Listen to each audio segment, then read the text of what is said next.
Ayahku adalah dewa perang. Bab 395. Dia memberitahu Guan Qianjun dan Qian Qian bahwa pemandangan di Yinbingling cukup bagus. Konon makanan lezat keluar dari pegunungan dan sungai yang malang. Selama liburan tahun lalu, dia mengajak selusin saudara ke sana untuk menangkap rusa roe untuk dimakan. Saat itulah rusa roe sedang dalam kondisi paling montok, dan Anda juga bisa memetik beberapa jamur dan merebus rusa roe dengan jamur, meskipun Anda cantik.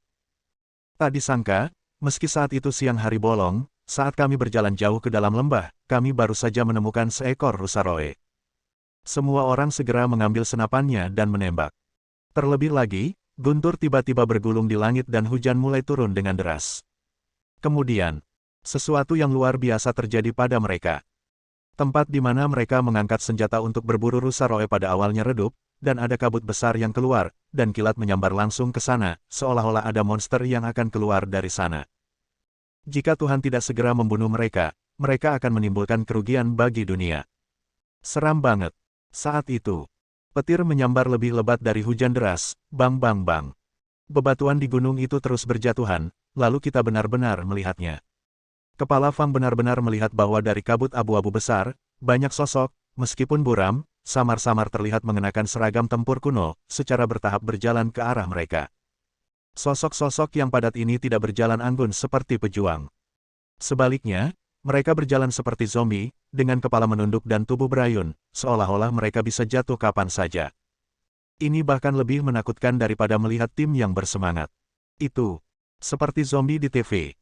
Sekelompok besar zombie. Saat itu, kami sangat ketakutan hingga hampir mengompol. Sungguh, aku hendak kencing di celana. Lalu terus bergerak mundur. Kepala Fang dan yang lainnya benar-benar ketakutan. Seseorang berteriak, mengatakan bahwa ini adalah sekelompok besar tentara Yin, dan mereka adalah tentara Yin yang dikalahkan. Prajurit Yin yang dikalahkan seperti ini lebih menakutkan daripada prajurit Yin biasa. Karena mereka membawa begitu banyak kebencian, siapapun yang bertemu dengan mereka, mereka akan menderita kemalangan karena terkontaminasi dengan kebencian itu. Beberapa orang juga mengatakan bahwa dia pasti baru saja menembakkan senjatanya dan secara tidak sengaja menabrak penghalang neraka dan melepaskan tentara Yin. Oleh karena itu, kepala Fang dan yang lainnya terus mundur, tetapi segera mereka menemukan bahwa dalam kepanikan mereka, mereka malah menemui jalan buntu, dengan tebing di belakang mereka. Jika itu adalah jenis tebing yang bisa mereka lompati, mereka semua lebih suka melompat dari sana. Tapi mereka berada di bawah dan tidak bisa naik. Sangat curam, hampir seperti memanjat tembok. Yang lebih buruk lagi, para prajurit Yin benar-benar mendatangi mereka.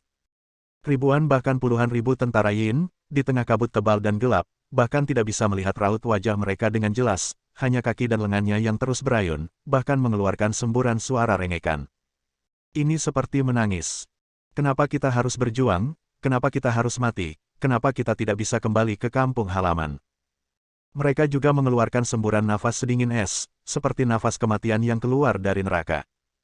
Segera, mereka menghampiri kepala seksi Fang dan yang lainnya.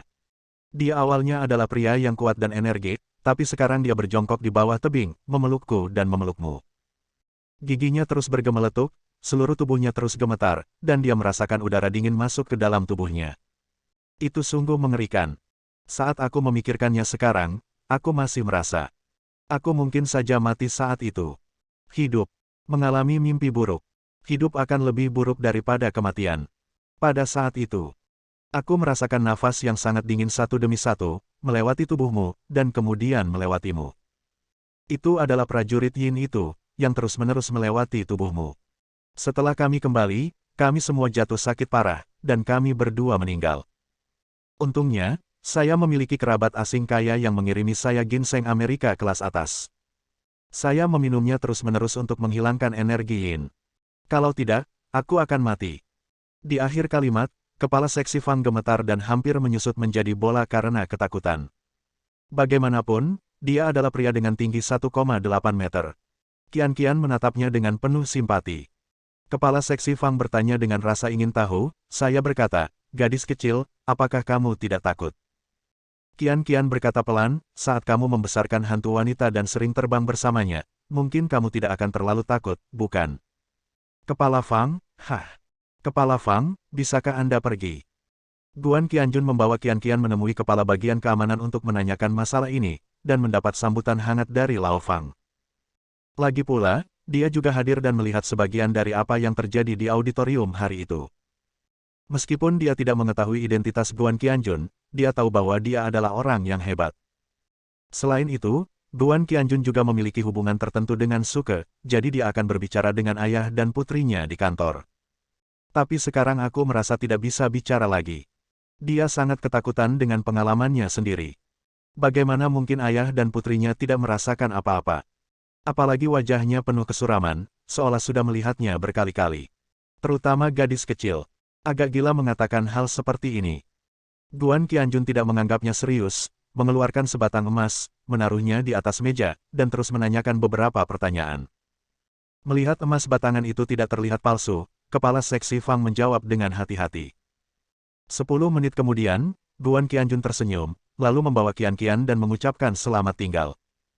Kepala Fang dengan penasaran mengambil emas batangan itu dan menggigitnya, dan ternyata itu benar.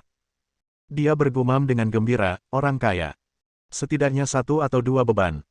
Memikirkan sesuatu, dia buru-buru berlari keluar. Hei, kamu tidak pergi ke Yinbingling, kan? Jangan pergi. Hal semacam ini harus diserahkan kepada polisi untuk diselidiki. Ah, dari mana saja kamu? Tiba-tiba, mata kepala Fang melebar. Ayah dan anak perempuannya yang baru saja keluar tiba-tiba menghilang. Jalan di depanku kosong. Dan saat itu, angin yang sangat dingin bertiup, membuatnya merasa kedinginan. Dia sangat ketakutan sehingga dia bergegas kembali ke dalam rumah. Ayah, apakah itu benar-benar hantu? Yang berasal dari tempat bernama Yinbingling. Tidak harus hantu, tapi pasti ada yang menarik.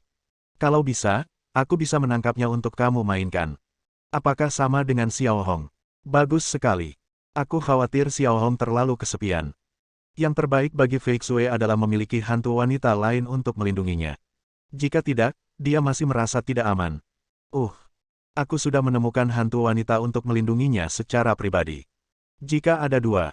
Kurasa Bibi Fei Xue tahu bahwa jika ada 2 hantu yang tinggal di sisinya siang dan malam, dia akan mencekikmu sampai mati. Ayah, tidak pantas bagimu melakukan ini. Fei Xue akan mencubitmu juga.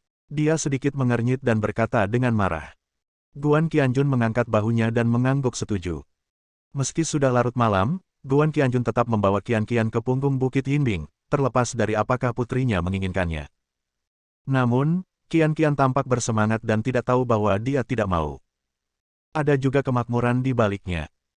Meskipun Lao Guan pada dasarnya telah menentukan bahwa ada sesuatu di punggung Bukit Yinbing yang membuat seluruh umat manusia takut, dia tidak berpikir bahwa hal seperti itu akan tiba-tiba menculik beberapa gadis dari sekolah. Terlebih lagi, gadis-gadis ini semua ada hubungannya dengan dia. Selain itu, yang terjadi barusan adalah Shen Fei Xue hampir direnggut. Jadi, Guan Qianjun memiliki senyuman kejam di wajahnya dan berkata pada dirinya sendiri, jangan sakiti ketiga gadis itu, jika tidak, kamu. Tamat. Bab 396. Saat hendak berjalan menuju bukit belakang, di belakangnya, dari area tersembunyi sebuah bangunan, beberapa kepala manusia licik muncul dan menatap punggungnya dengan galak. Kemudian, salah satu dari mereka mengeluarkan ponselnya dan menelepon untuk melapor. Jauh di belakang gunung, di punggung Bukit Yinbing.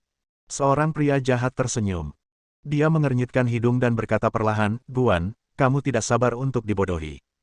Tidak apa-apa. Aku baru saja mengaturnya. Penyimpanan. Memuaskanmu. Orang ini nomor 6. Dia menoleh dan melihat ke arah lembah yang luas. Gunung? Gunung apa itu? Singhai kembali gunung. Lembah? Lembah macam apa itu? Di punggung Bukit Yinbing. Lembah Yinbing. Jika orang asing masuk, tidak akan ada kehidupan. Orang ini jelas nomor 6. Dia bertanya sambil tersenyum, apakah kamu siap? Dalam kegelapan, seorang lelaki tua berpakaian pendeta Tao tiba-tiba muncul, dengan wajah keriput dan senyuman jahat di matanya. Dia mengangguk, Suzy sayangku, Tuan No. 6. Yakinlah saat melakukan sesuatu. Semuanya sudah siap. Begitu orang itu datang, saya bisa menggunakan aura jahat di sini untuk membunuhnya. Tuan No. 6. Anda dapat membunuh lawan Anda tanpa kehilangan 1 sen pun. Saat dia mengatakan ini, dia terlihat sangat bangga. Saya, pendeta Tao dari Sekte Longhu, tidak hanya membual. Selain itu, Ratusan ribu orang yang pernah mati di punggung Bukit Yinbing sebelumnya.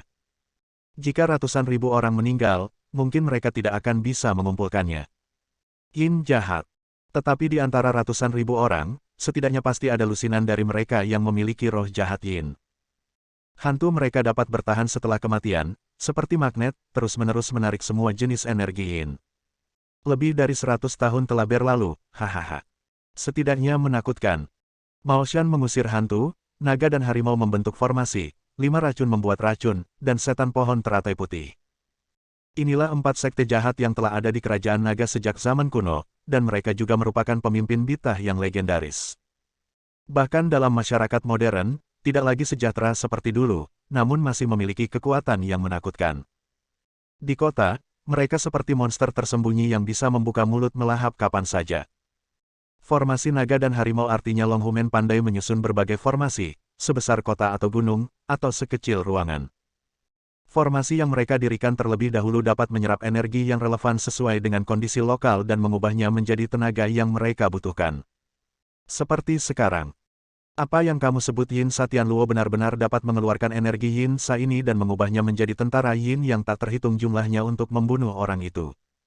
Bao Suzy menepuk dadanya dan berkata dengan percaya diri, Tuan No. 6. Mohon jangan percaya, saya bisa menunjukkannya untuk Anda sekarang. Dia berjalan ke tengah lembah, melihat warna suram di sekelilingnya, dan merasakan aura aneh di sudut mulutnya. Kedua tangannya perlahan terangkat ke kiri dan ke kanan. Dia mengepakkan sayapnya sedikit, seperti burung yang mengepakkan sayapnya, dan kemudian, seperti burung, dia terbang ke langit. Dari mulutnya, beberapa kutukan aneh terus keluar. Setelah mantra ini, semburan kabut hitam terus mengalir keluar dari sekeliling. Bahkan, dalam kabut hitam, mantra yang sesuai dengan ritme Bao Suzy juga terdengar samar-samar. Sepertinya ada banyak setan dan hantu yang melantunkan mantra di sana, dan sesuatu yang buruk akan terjadi. Adegan ini membuat nomor 6 merasa sedikit menyeramkan ketika melihatnya. Orang-orang yang bersembunyi di kegelapan semakin merasa mati rasa dan tanpa sadar mendekati nomor 6. Nomor 6 bertanya dengan marah, mengapa kamu begitu dekat dengan saya? Beberapa bawahan memberitahu bos dengan gemetar bahwa mereka takut dan mengira sesuatu akan terjadi. Ada kekuatan dalam jumlah, jadi lebih baik tetap bersama. Meskipun saya tidak mengatakannya dengan jelas, saya tidak perlu menjadi bodoh untuk mengetahui bahwa saya takut pada hantu. Nomor 6 menegur dengan dingin, sudah cukup. Kalian semua adalah pembunuh tingkat tinggi yang telah mengikutiku selama bertahun-tahun. Kalian sebenarnya takut pada hantu. Konyol. Kembalilah. Dia melambaikan tangannya dengan ekspresi kejam di wajahnya, menyebabkan orang-orang ini menangis dan segera kembali ke posisi mereka. Meskipun dia adalah pembunuh tingkat tinggi dan tidak takut pada langit, bumi, atau hantu, tempat ini sangat aneh. Mereka tiba-tiba bubar. Nafas yang sangat dingin mengalir deras. Nomor 6 bahkan samar-samar melihat sosok besar dan menakutkan menuju ke arahnya. Sebelum dia bisa pulih, bayangan hitam itu menghilang. Namun sepertinya dia tiba-tiba mengalami mimpi buruk yang mengerikan, dan seluruh tubuhnya terasa dingin. Tanpa disadari, dia seolah-olah telah jatuh ke dalam air es yang besar dan ditangkap. Rasa dingin membuatnya menggigil. Tiba-tiba, dia merasa takut dan tanpa sadar melambai agar sekelompok pria yang telah berpencar beberapa meter jauhnya kembali. Beberapa bawahannya kembali kepadanya tanpa bisa dijelaskan dan menanyakan apa yang salah. Nomor 6 berkata dengan wajah serius, saya pikir Anda benar-benar takut. Bagaimanapun, sekarang Anda memiliki Bao Suzy dan menggunakan formasinya untuk menghadapi lawan. Kamu tidak harus diam di tempatmu sekarang, ikuti aku akan melindungimu. Saat dia berbicara, jantungnya tidak berdetak, dia tidak terengah-engah, wajahnya tidak memerah, dan masih ada ekspresi kepedulian di wajahnya. Beberapa anak buahnya cukup terharu. Dia memang pemimpin yang baik dengan sentuhan kemanusiaan. Ujung lainnya. Baik Bao Suzy maupun suara-suara aneh yang terus-menerus melantunkan mantra di sekitar kabut hitam menjadi semakin intens. Itu seperti gelombang yang bergejolak sehingga 6 dan yang lainnya sangat pusing sehingga mereka tidak dapat melihat dengan jelas, seolah-olah mereka benar-benar memasuki mimpi buruk yang besar. Nomor 6 kurang lebih tahu apa yang terjadi di sini. Bao Suzy telah mengatur beberapa hal aneh di sekelilingnya terlebih dahulu untuk membentuk sebuah formasi. Adapun benda apa itu, 6 tidak dapat memahaminya. Sangat jahat. Ketika Bao Suzy melafalkan mantra ini, dia dapat terhubung dengan hal-hal aneh di sekitarnya dan mengaktifkan energi formasi. Tiba-tiba, Bao Suzy berteriak, keluar. Tiba-tiba, kejutan itu membuat 06 dan bawahannya merasa panik. Kemudian, mereka menemukan bahwa dari kedalaman lembah, sesosok tubuh besar dan padat muncul. Mereka menundukkan kepala dan lengan tertunduk. Mereka persis seperti monster di film zombie. Mereka berjalan terhuyung-huyung, seolah-olah mereka akan jatuh kapan saja, tetapi mereka penuh dengan kekuatan yang aneh dan menakutkan. Mereka tampak melayang saat berjalan, sangat cepat. Dia terhuyung ke 06 dan lainnya.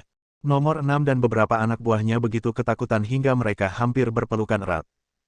Meskipun dia seorang pembunuh, dia telah membunuh banyak orang, tapi dia belum pernah melihat pemandangan yang begitu mengerikan. Terutama karena momentum yang dibawa oleh sosok-sosok padat itu, nampaknya ada juga semburan teriakan pembunuhan di antara mereka.